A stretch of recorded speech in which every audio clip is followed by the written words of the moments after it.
오늘 이렇게 금요기도에 우리가 참 대면으로 예배를 드릴 수 없어서 우리 최소 인원으로 또 이렇게 나오신 여러분들, 또 이렇게 영상을 통해서 비대면으로 예배하시는 여러분들 위해 하나님의 크신 은혜와 복이 임하시기를 주님의 이름으로 축원합니다. 오늘 여러분과 함께 나눌 말씀은 용기가 필요할 때라는 제목입니다. 이번 주부터 교회에서 예배드리는 방식이 정원 20%에서 이제 비대면으로 전환되었습니다. 이제는 비대면의 예배에 필요한 최소인은 20명 이내에서만 예배가 가능해졌습니다. 얼마나 낙심이 되고 절망적인 그런 상황이 되었는지요. 이번이 벌써 한 세 번째 비대면 예배 지침이 아닌가 싶습니다. 여러분, 더구나 지금은 교회력에서 가장 큰 절기인 이제 성탄절을 우리가 앞에 두고 있지요. 거기다가 송구영신 예배 연말 마무리까지 어찌 보면 가장 중요한 시기를 이렇게 비대면으로 예배드린다는 것이 교회적으로 얼마나 충격적인지 모릅니다. 여러분 역시도 이 기간이 이렇게 길어져서 벌써 10개월째 이어진다는 사실 앞에 절망적이라는 생각을 떨치기가 쉽지 않으실 것입니다. 그렇다고 우리 믿음의 사람이 세상 사람들처럼 같이 절망하고 같이 자포자기해야 할까요? 여러분, 아닙니다. 우리는 이렇게 어려움이 크면 클수록 세상 사람들과 다른 모습을 가져야 될 줄로 믿습니다. 믿음의 사람이니까요. 하나님을 믿는 사람이기 때문에, 생사화복의 주관자이신 하나님을 믿는 사람이기 때문에 우리는 그 이름에 걸맞는 모습으로 살아야 될 줄 믿습니다. 그러므로 용기가 필요할 때라는 제목을 가지고 이 위기 속에서 어떻게 용기를 낼 것인가를 살피시는 이 밤이 되시기를 주님의 이름으로 축원합니다. 본문은 다윗이 도망자 신세였을 때 사울왕의 추격을 피해 블레셋의 몸을 의탁하던 중에 일어났던 사건이었습니다. 사실 다윗이 블레셋으로 망명을 간 것은 이스라엘 왕이 되라고 기름 부음까지 받은 사람으로서는 좀 부적절한 행동이 아니었는가 싶습니다. 결국 블레셋이 이스라엘을 공격하는 전쟁에 이제 매국하는 일에 앞장서야 되는 그런 형편이 되기도 했었습니다. 하나님의 개입하심과 은혜가 아니었으면 자칫 다윗이 그 일에 앞장서서 자기 민족을 공격하는 바로 선봉장이 될 뻔했다는 말입니다. 다행히도 하나님께서 간섭을 하셨죠. 하나님께서 그 이스라엘 공격 전쟁에서 이제 빼내어 주셨습니다. 그리고는 사흘 만에 자기 가족들이 있는 시글락 성으로 이제 돌아오게 되었던 것입니다. 그런데 이것이 무슨 일입니까? 그들이 집을 비운 사이에 하이에나 같은 이 아말렉 사람들이 바로 습격했다는 것입니다. 집들은 모두 불탔고 가족들은 한 사람도 빠짐없이 다 끌려갔습니다. 젊거나 늙거나 한 사람도 죽이지 않고 모두 사로잡혀서 그렇게 갔다고 그런 보고가 이제 들어왔습니다.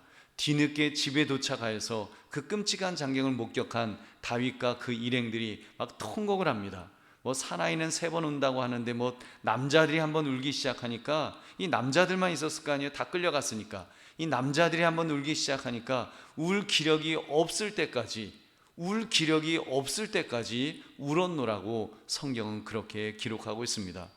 그때 다윗의 두 아내 이스라엘 여인 아히노임과 여러분에게 익숙하게 알려진 그 매력적인 여인, 여러분 알죠? 나발의 아내였던 아비가일도 그때 같이 끌려갔습니다.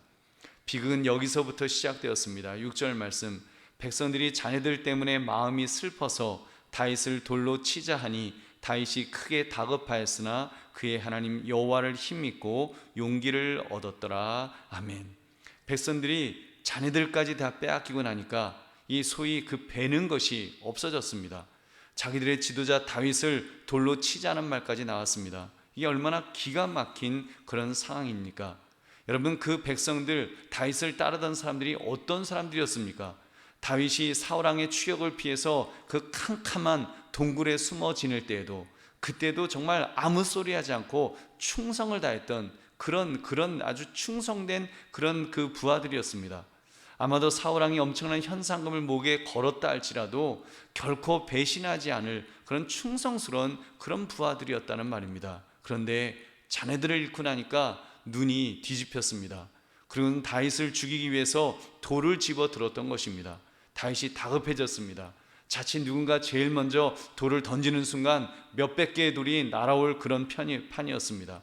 얼마나 다급했을까요? 얼마나 실망스럽고 또 원망스러웠을까요? 정말 그 절망적이었을 것입니다. 그런데 오늘 읽은 6절 후반부를 보니까 다윗의 멋진 모습이 나옵니다. 믿음의 사람다운 모습이 나옵니다.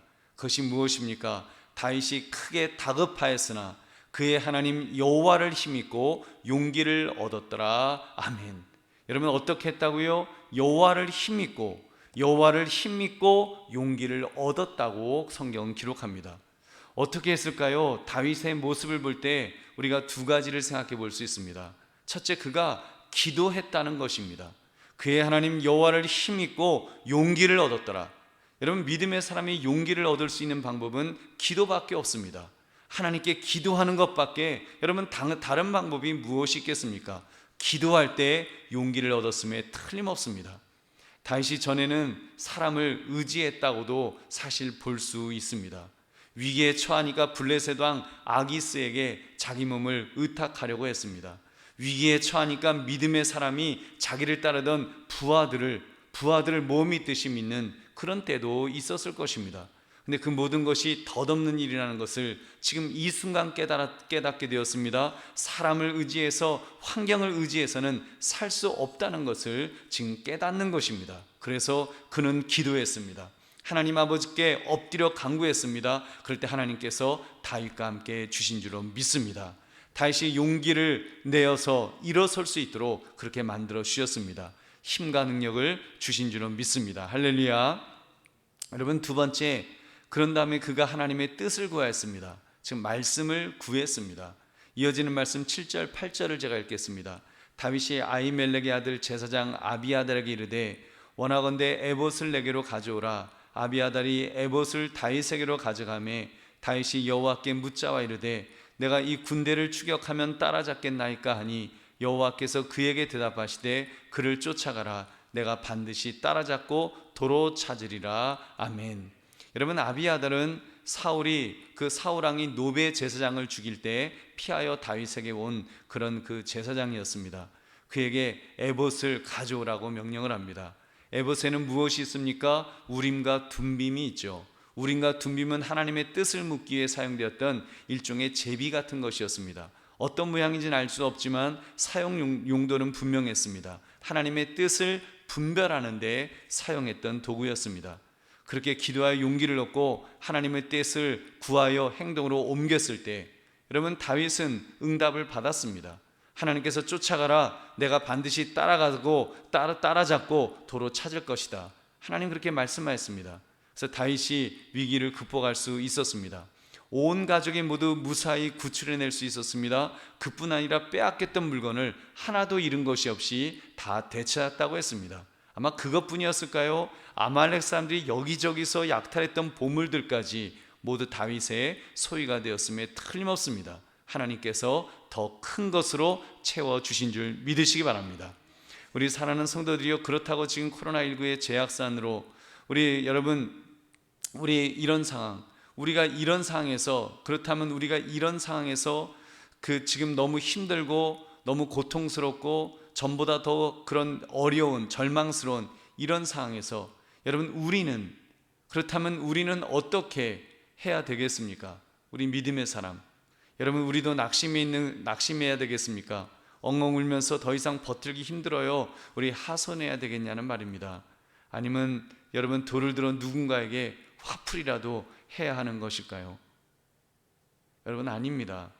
우리는 이때야말로 믿음의 사람다운 모습을 여러분 견지해야 될 줄로 믿습니다. 어떻게 해요? 우리도 적어도 이 한 가지에서 시작해야 됩니다. 그것이 무엇입니까? 기도하는 것입니다. 엎드려서 기도하는 것. 여러분, 기도는 내가 처한 어려운 상황을 하나님의 능력으로 해결하겠다고 하는 그런 믿음의 표식입니다. 믿음의 결단입니다. 어려움에 처했으면 믿음의 사람은 하나님께 도움을 청해야 됩니다. 우리 하나님을 바라보며 하나님을 의지합시다. 여러분, 이것이 믿는 자가 취해야 될 마땅한 모습인 줄로 믿습니다. 그래서 이제 3단계 돼서 저 혼자서 설교하라고 하기 전까지는 여러분, 금요기도 이렇게 합시다. 금요기도 해서 우리가 이렇게 비대면으로 하든 또 몇 사람이 모여서 하든 이렇게 해서 우리 하나님 앞에 기도하는 것, 우리가 참 지나고 나서 보니까 너무 아쉬워요. 계속해서 우리 기도했었어야 되는데 그렇게 못했던 그 시간들이 정말 아쉽습니다. 여러분, 우리 믿음의 사람 정말 힘들고 어려운 때, 그때 여러분, 그때를 위해서, 어쩌면 어렵고 힘든 바로 그때를 위해서 우리에게 하나님께서 믿음을 주신 것이 아니겠습니까? 여러분, 믿음이 언제 필요해요? 여러분, 잘 될 때, 모든 일이 일사천리로 될 때, 잘 먹고 잘 살 때, 여러분, 믿음 없이도 그냥 살 수 있어요. 그냥 살면 돼요. 그냥 누리며 살면 됩니다. 그렇지만 여러분, 이렇게 어려움에 처했을 때, 여러분 정말 하나님께 엎드려 기도하는 것이야말로 여러분 믿음의 사람의 마땅한 모습인 줄로 믿습니다. 여러분, 만약 이때 기도하지 않는다면, 원망하고 불평하고 포기한다면 그것은 하나님을 의심하는 그런 행동입니다. 하나님을 믿지 않는 불신앙의 모습이 될 것입니다. 여러분, 특별히 이렇게 나라와 민족이 어려움에 처했을 때, 아니 전 세계가 어려움에 처했을 때 여러분, 우리가 엎드려 기도해야 되지 않겠습니까?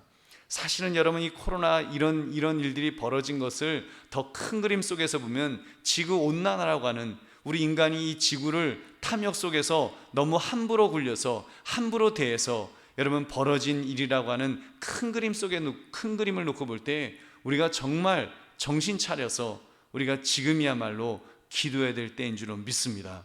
하나님 앞에 정말 하나님 우리를 불쌍히 여겨달라고, 우리나라를 불쌍히 여겨주시고 인류를 불쌍히 여겨주셔서 한 번 더 기회를 달라고, 우리 후손들이 살아갈 수 있는 기회를 달라고 여러분 우리가 기도해야 됩니다. 여러분, 지금이야말로 정말 세계인들도 정신을 차리고 그렇게 그 지도자들도 정신을 차려야 되지만, 우리 믿음의 사람들, 정말 한국교회, 세계교회가 깨어서 하나님 앞에 기도하면서 하나님 은혜를 달라고 우리가 기도해야 될 때인 줄은 믿습니다.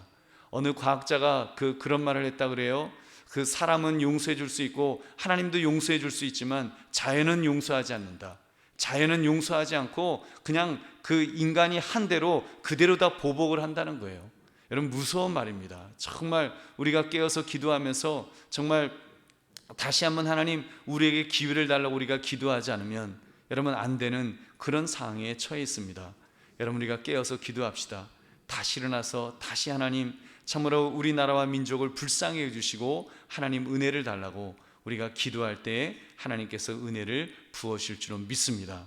다윗 한 사람이 믿음으로 든든히 설 때 그의 그룹 전체를 구원해낼 수 있었던 것처럼, 우리 기도의 사람이 기도할 때, 여러분 한국교회 성도들이 기도할 때 이 나라 이 민족이 여러분 용기를 얻게 될 줄로 믿습니다. 다시 회복될 것입니다. 다시 일어설 것입니다. 코로나 이전보다 더 강력한 민족으로 우뚝 서게 될 줄로 믿습니다. 여러분, 한강교회도 여러분의 삶도, 한국교회도, 그리고 이 나라 이 민족도 그렇게 서게 될 줄로 믿습니다. 그리고 용기가 필요할 때라는 이 제목처럼 하나님께 기도함으로 여러분 용기 내시는 저와 여러분 되시기를 주님의 이름으로 축원합니다.